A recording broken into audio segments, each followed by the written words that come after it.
আর এক ফোনে বাংলায় এবার নজর রাখতে হচ্ছে ওয়েদার আপডেটের দিকে। বসন্তী বৃষ্টি বাংলায়, আজ থেকে মেঘলা আকাশ, হালকা বৃষ্টি, বঙ্গোপসাগরে নিম্নচাপের জেরে বৃষ্টির পূর্বাভাস রয়েছে। আর কি বলছে হাওয়া অফিস, বিশ্বজিৎ শাহ আমাদের প্রতিনিধি রয়েছে। বিশ্বজিৎ, বসন্তেই কি তাহলে বৃষ্টির সম্ভাবনা, কি বলছে হাওয়া অফিস?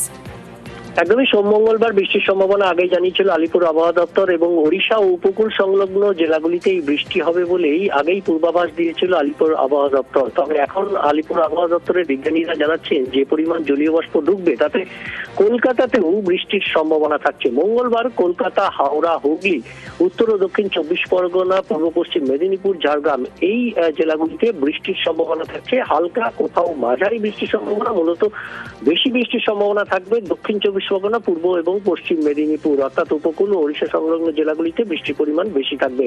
তবে এই বৃষ্টিতে সোম মঙ্গলবারের এই হালকা মাঝারি বৃষ্টি যতই সামান্য হোক তাতে আলু চাষে ক্ষতির আশঙ্কা করছেন আবহাওয়াবিদরা, কৃষি বিজ্ঞানীরা। কারণ এই সময়ে বৃষ্টি হলে আলু চাষে ধসা রোগের একটা প্রবণতা বাড়তে পারে বলেই তাদের মত, তাই আলু চাষিদের সতর্ক করা হয়েছে। পাশাপাশি তাপমাত্রা যেমন বাড়ছে, রাতের তাপমাত্রা কলকাতায় 20 ডিগ্রি ছাড়িয়ে গেছে। রাতের তাপমাত্রা আরো একটু সামান্য, অর্থাৎ সর্বনিম্ন তাপমাত্রা আরো একটু সামান্য বাড়লেও সর্বোচ্চ তাপমাত্রা, দিনের বেলার তাপমাত্রা মেঘলা আকাশের কারণে আগামী দুদিন সামান্য কমতে পারে দক্ষিণবঙ্গের বেশ কয়েকটি জেলাতে। চেনেলা একেবারে বিশ্বজিৎ, উত্তরবঙ্গেও তো বৃষ্টির পূর্বাভাস রয়েছে। হ্যাঁ, দক্ষিণবঙ্গে যেমন বৃষ্টির পূর্বাভাস রয়েছে, কারণ দক্ষিণবঙ্গের বৃষ্টিটা হবে দক্ষিণ বঙ্গোপসাগরে একের পর এক নিম্নচাপ হচ্ছে, তাই হাওয়ার একটা গতিপথ পরিবর্তন হচ্ছে, জলীয় বাষ্প প্রচুর ঢুকবে। অন্যদিকে পশ্চিমী ঝঞ্ঝাও আসছে, আর সেই পশ্চিমী ঝঞ্ঝার কারণে সিকিমের উপর দিয়ে যখন পশ্চিমী ঝঞ্ঝা পাস করবে তখন তার প্রভাব বাংলাতেও পড়বে।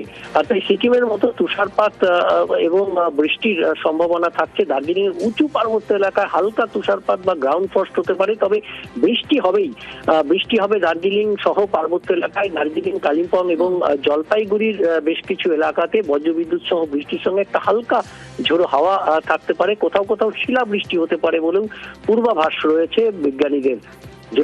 ধন্যবাদ।